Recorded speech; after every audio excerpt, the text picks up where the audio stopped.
Salut à tous, j'ai préparé un petit quiz pour tester ton niveau de français, tester tes connaissances. Et c'est un quiz très difficile parce que il est basé sur des erreurs que j'écoute beaucoup avec mes étudiants de français. Alors, attention et bonne chance. Le point numéro 1, c'est quand je demande à mes étudiants « Quoi de neuf ?» Comment tu réponds à cette question pour dire « Not much » Comment tu dis ça en français « Not much » Eh ben, attention, en fait, tu ne peux pas dire « pas beaucoup ». La réponse c'est « pas grand-chose ». Si tu veux dire « not much », tu peux dire « pas grand-chose ». On continue avec le point numéro 2. Comment tu dis en français dans un film « the main character » Attention, tu dois dire le personnage principal. Personnage. Parce que en français, le caractère, c'est juste pour la personnalité. Par exemple, cette personne a un bon caractère, une bonne personnalité. On continue avec le point numéro 3. Reste concentré. Attention, plus facile. Comment tu dis en français a place? Attention, j'écoute beaucoup une place. Une place n'est pas la réponse correcte parce qu'en français, une place, c'est par exemple Times Square ou Praça, place de la Concorde. A place, en français, on dit un endroit ou un lieu. Voilà. On continue avec le numéro 4. Attention. Comment tu dis en français a couple of friends, par exemple? I have a couple of friends. En français, on dit simplement quelques amis. J'ai quelques amis. C'est simple. Le point numéro 5. Attention, comment tu dis I am dancing? En français, on utilise beaucoup le présent normal. Donc, tu dois dire je danse. Tu ne peux pas dire je suis danse. Ok, une alternative possible, c'est de dire je suis en train de danser. Mais beaucoup de Français utilisent simplement « je danse » pour le présent « I am dancing ». Pour « I am eating », on dit « je mange ». Donc voilà, en français, nous utilisons principalement ce présent, alors que en anglais, 3 présents différents sont utilisés régulièrement. Le point numéro 6, tu sais qu'il existe une manière plus relaxe de dire « no » en français, un petit peu équivalent à nope ou na. En français, tu peux dire non, non, N-A-N. Voilà, c'est plus facile pour nous de dire non que non pour la position de la bouche. Donc on dit beaucoup non. Voilà. Le point numéro 7, comment tu dis en français He is successful. Attention, en français, on utilise l'auxiliaire avoir. Il a du succès. Avoir du succès. Il a beaucoup de succès.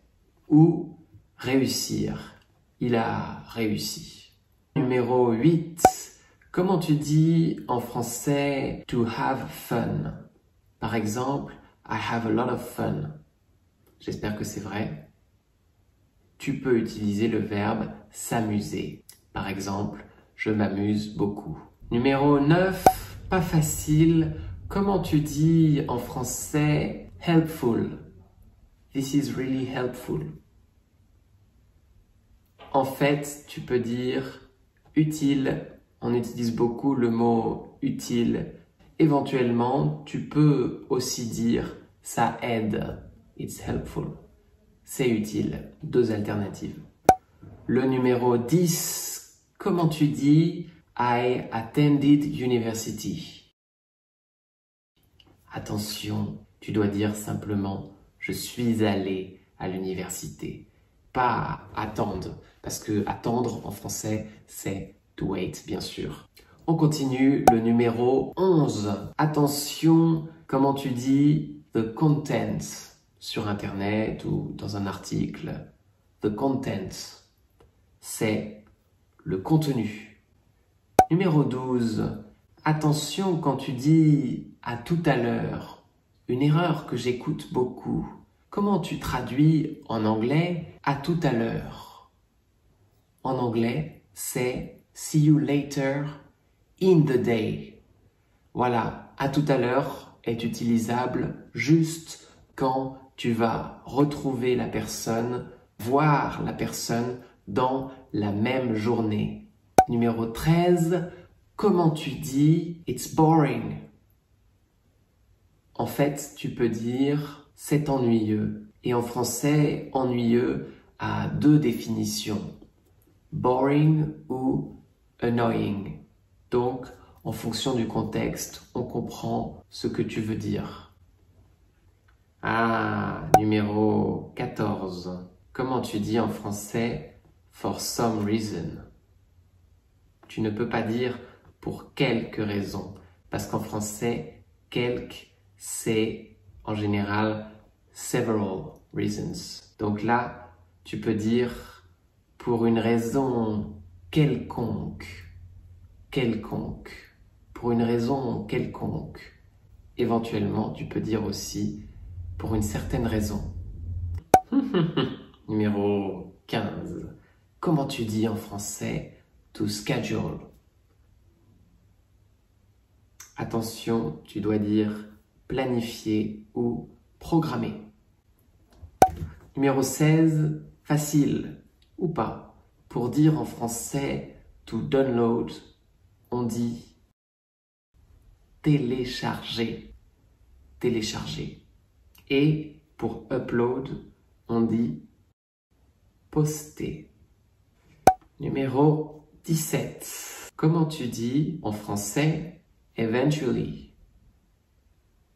En français, tu dois dire finalement. Éventuellement, en français, ça veut dire peut-être. Ah, je vais éventuellement aller faire les courses aujourd'hui. Je vais peut-être faire les courses aujourd'hui. Numéro 18.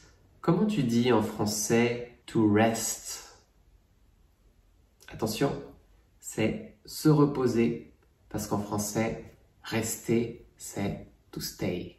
Donc, c'est un faux ami, false friend. Difficile.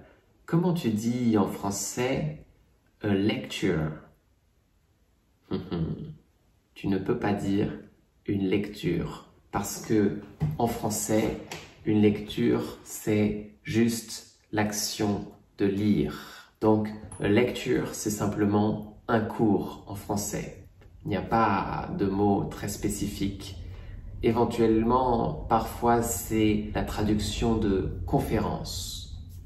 Ou numéro 20, beaucoup d'erreurs sur ça. Comment tu dis en français it is safe?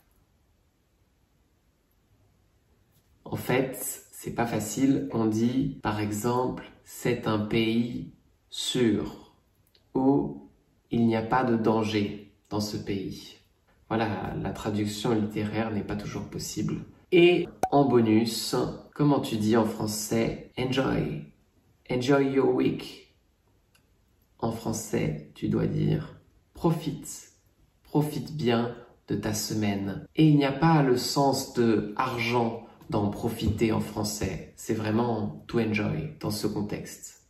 Et voilà. Alors, profite bien de ta semaine et au revoir.